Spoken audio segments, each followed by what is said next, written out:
জি ভাইয়া বলুন।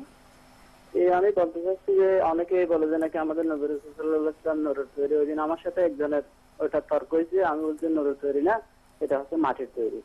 তো উনি বলতেছে যে আমার কাছে তো হাদিস আছে। আমি বলছি কোরআনে এবং হাদিসে কোথাও ওটা নাই।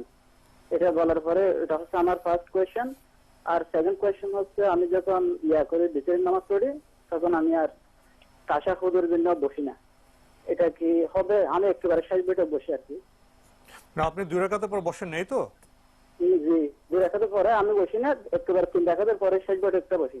জি, ধন্যবাদ আপনাকে। আসসালামু আলাইকুম। আপনার যে প্রথম যে প্রশ্নটা আপনি করেছেন এ নিয়ে তর্ক করার কি আছে, যদি সংক্ষেপে কিছু বলতেন। একেবারে সংক্ষিপ্ত কথা হচ্ছে, রাসূল সাল্লাল্লাহু আলাইহি ওয়াসাল্লাম কোরআনের মধ্যে তার পরিচয় আল্লাহ রাব্বুল আলামিন বলে দিয়েছেন, কুল ইন্নামা আনা বাশারুম মিসলুকুম, বলুন আপনি আমি তোমাদের মতো মানুষ। ইউহা ইলাইয়া, পার্থক্য আছে, মানে সে পার্থক্য হচ্ছে এই, আমার কাছে ওহী প্রেরণ করা হয় থাকে, আমার কাছে ওহী আসে। রাসূলুল্লাহ সাল্লাল্লাহু আলাইহি ওয়াসাল্লাম স্বভাবগত দিক থেকে, প্রকৃতিগত দিক থেকে মানুষ ছিলেন, কোনো সন্দেহ নেই।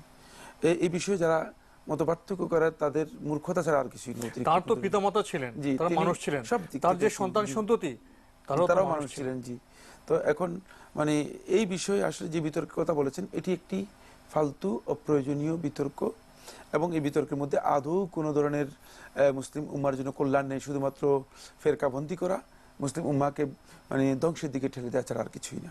এই বিতর্ক বাদ দিয়ে আমাদের নবীর অনুসরণ করি, তার জীবনীয় পড়ি, সেটা তো আমাদের জন্য কল্যাণকর। জি। এবার একটি প্রশ্ন